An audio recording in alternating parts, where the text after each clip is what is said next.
Hello, South Florida! No, that doesn't really have as much of a ring to it as Hello, Wisconsin, does it?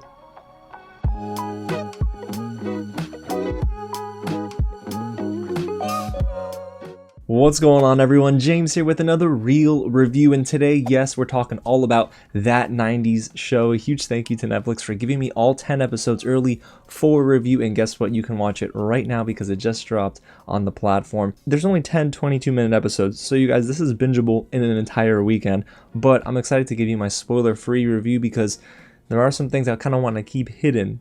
You know what I mean? Some cameos. That 90s Show stars Kurtwood, Smith, Debra, Rupp, and Callie, Haverda, and honestly, if you don't know, this is a sequel show to That 70s Show. The premise is simple. It's 1995 and Leah Foreman is visiting her grandparents for the summer where she bonds with a new generation of Point Place kids under the watchful eye of Kitty and the stern glare of Red. And yes, I am scared that his foot might go up my... Never mind. Let's get right into this review, but before, of course, I get into my positives, negatives, and my final thoughts, if it is your first time here at the channel, welcome to Real James, where I love talking about movies, TV, and all the news in between. So if you do too, hit the big red button below, subscribe to the channel, and tap on that bell, and hit that thumbs up button because it does a lot to help this video. And guys, let me know in the comments, when you watch this show, did you like it? Because I think that's the biggest question. Do you at least like That 90s Show? It does have a lot to live up to, because me personally, I am a big fan of That 70s Show. It made me laugh all the time, and I was never allowed to watch it. But thanks, Grandma. And I did promise myself I'd go into this with an open mind because I was not a fan of That 90s Show's trailer. It didn't really hit for me, but there were some positive takeaways. So let's get right into it, into my positives. Guys, we're starting right at the top with this.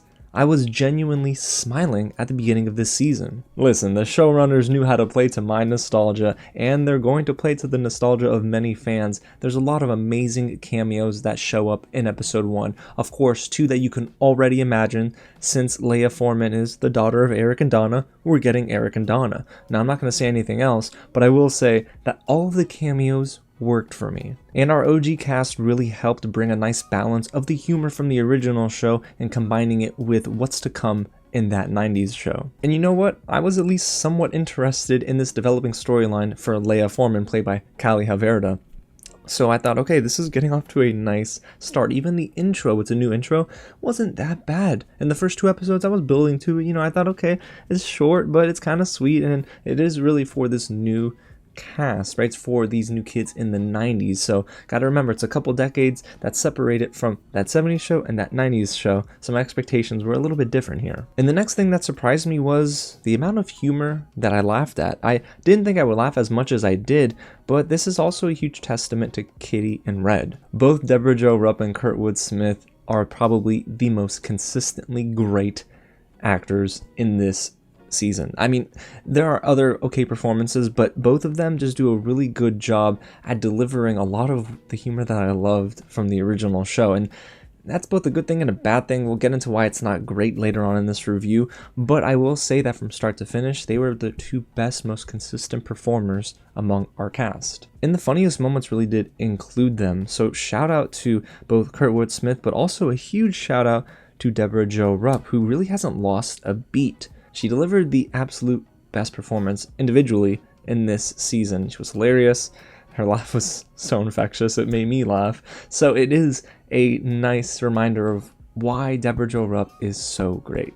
She's really good in that 70s show, but in that 90s show, she's still awesome. And the next thing to note really is that this is Callie Haverda's first major leading role, and I felt like she did a good job. While the comedic timing isn't always there, you can tell that she was at least comfortable, and filming this in front of a live studio audience, I can imagine, feels a little intimidating, but for the most part, she did a good job. I was kind of invested in her character, and in a way, I mean, yeah, dude, she carried some scenes when Kitty and Red weren't on screen. If not for Callie Haverda, I do think this show probably would have been largely unwatchable. And I enjoyed her awkward energy at times. It really did remind me of Eric, and why I love what Topher Grace did with this role, but it was at least nice to get somewhat of this storyline with her own character. She was on her own, she's developing her own romances, and honestly I could totally buy her as Donna and Eric's daughter. But with all of that being said, you guys, I don't want to force any more positives out of what I already said. The humor's not bad, Some awesome performances by Debra, Rupp, and Kurtwood Smith, and Callie Haverda does a good job here. But other than that, guys, nostalgia can only carry you so far in a sequel show like this, and we gotta get into the negatives because this show could have been so much better than what it was. Honestly, this season was a bit of a mess. I mean, the absolute biggest issue for me lies with the writing and our new cast members. The jokes are just very inconsistent here. I don't remember a stretch where there wasn't maybe one bad joke here. There are some good jokes sprinkled in between, but for the most part, the humor here fell pretty flat. There were actually long stretches where the humor falls flat, particularly in the final 3 episodes of this season, but our new cast members, Gwen, Jay, Ozzy, Nikki, and Nate, don't seem like they naturally fit together. And that's maybe a mixture of the writing and the acting, but the comedic timing wasn't really there. It didn't necessarily feel like a flow in between these new friends. It was more so just line, line, line. And it was a little bit wooden and stoic far too often for me, and that's what kind of like drew me out of the show, is that, I don't know, the timing wasn't there. And you can tell that the showrunners and the writers were trying to desperately replicate the vibes from that 70s show, but it just doesn't work here. Again, nostalgia can only take you so far. Even the weed table talks were just not funny to me, and I get it, that's a staple of that 70s show. But here in that 90s show, it's not believable. The kids are far too young for this to even make sense to me. And what do they have to talk about that's actually as funny as that 70s show? Probably not much. And I was also very confused with the tones of each episode, because this is supposed to be that 90s show, but it feels like it was still trying to be written for a Gen Z audience, which gives off conflicting tones. Yeah, I don't know, guys. The show sometimes loses its own identity, and not great. And when it comes to the acting, right, I don't necessarily think, again, the acting by our new cast is always bad, but boy, is there nothing there to keep me interested. The show really tries to jut in some late shocker moments as well with our cast members to try to bubble up to something and build towards a season 2. But again, there are some hilarious moments here between Kitty and Red and between Leia and some of her friends, but again, it involves Leia and it involves Kitty and Red. Outside of those 3, I just don't think that the acting was anything more than, again, wooden and stoic, and that does detract from the overall quality of the show. And honestly, as much as I did love Kitty and Red here, they are better in small doses than the long chunks of screen time that we get with them here in season 1. I just don't think that they can carry long scenes, and that's probably why they work so well in that 70s show, is because they were there, they were present, they made an impact, but they weren't there for long.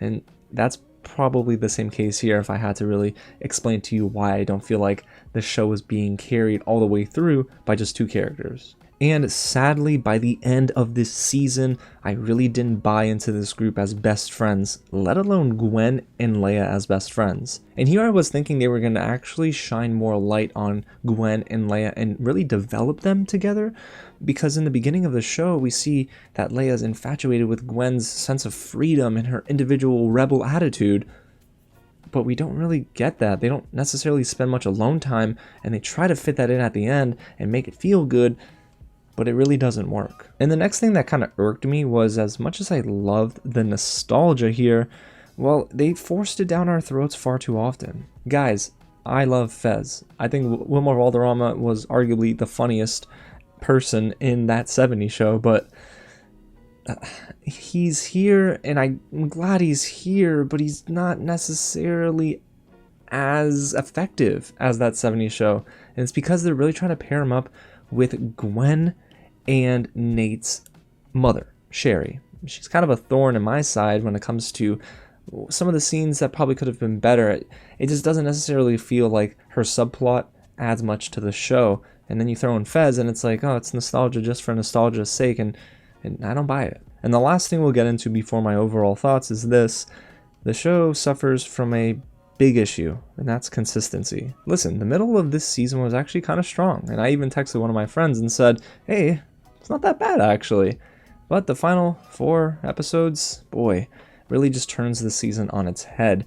It starts off okay, episode 2 and 3 is a little rough, and then 4 all the way through until like the final 4 episode stretch is not bad, but that home stretch, right, is really, really not of the quality of what we got in the middle of the season. I had hardly any interest in the story threads, and the jokes were falling completely flat, and I felt like episodes were just passing me by and glossing over my eyes.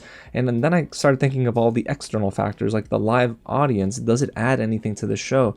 And it doesn't. It's like they're trying to force a laugh, and it's not working either. And they try to incorporate a wee table moment at the end, and just, again, not working for me. So they're throwing the kitchen sink out there, and I'm left thinking, I don't need to wait around for this. Why am I even watching this? And that's not a great thought. And then they add in these weird breaks in the middle of episodes, especially in episode 6, where they have these dream sequences that place our characters in wild moments. But not only is it not funny, the spoofs are not effective. I don't necessarily think these moments do anything but break up the momentum in an episode. And then from that point on, it's like it just continues to ram itself into a wall. It's in these moments where I thought, oh boy, the execution can be pretty awful in this season. But guys, that leads me to my final thoughts, and I gotta say, hey, after thinking about the negatives and the positives, that 90s show isn't awful. It's not. It's actually not bad if you want to watch it like on a weekend, right? But again, I just think a lot of the negatives outweigh the positives here.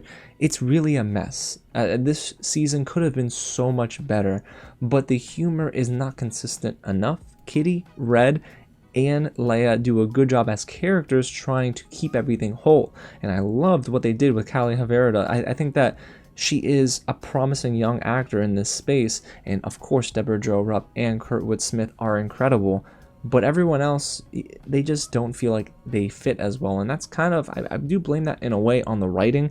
They did fail these actors in a sense because there was potential there, it's just not really capitalized on properly. And then you look at the cameos, and that can only last so long. You know, that feeling of nostalgia, that feeling of, oh my gosh, we're back with that 70s show cast, oh, that's so cool. And after about an episode, it gets kind of old. You know, they're trying to save face too often by bringing in these OG actors, and it just doesn't do anything but make me feel like, all right, they're using this as their saving grace, and it's still not working. So did I hate that 90s show? No. Do I think people were probably over-exaggerated about this show? Yes. But is it something that could have been better, executed properly, and it might have worked for me?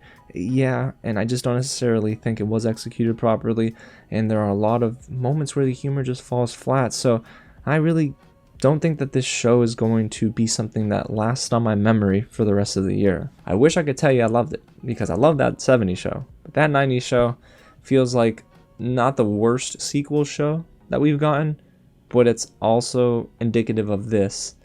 Sometimes it's best to just let what worked in the past work in terms of TV and movies, and just come up with new IP, because you can only buy my goodwill for so long by preying on my nostalgia. And here, when you kind of factor in all the other things like this new cast and their storylines, that's when you start to realize that that 90s show is kind of hollow at its core. So there you have it, you guys. That's my real review of that 90s show, but I want to know what you have to say in the comments when you watch it this weekend. Do you feel like this was a necessary show? Do you like exactly what they did with that 90s show? And how much did you love Kitty and Red? It's okay to say you loved them the most, just like me, because they were great. Again, guys, go ahead and hit the big red button below and subscribe for more reviews just like this, because we got a lot more coming, especially in February. I'm looking at my release calendar right now, and I'm wiping the sweat off my brow. You can't see it. It's okay. I glisten more than I sweat anyway. Alrighty, y'all. All jokes aside, thank you so much for tuning in, and I'll catch you at the next screening. Yes, I'm really scared that Red's going to watch this review, and he's going to come yell at me. So if there's a man with a cane in my driveway, I'm going to assume it's Red.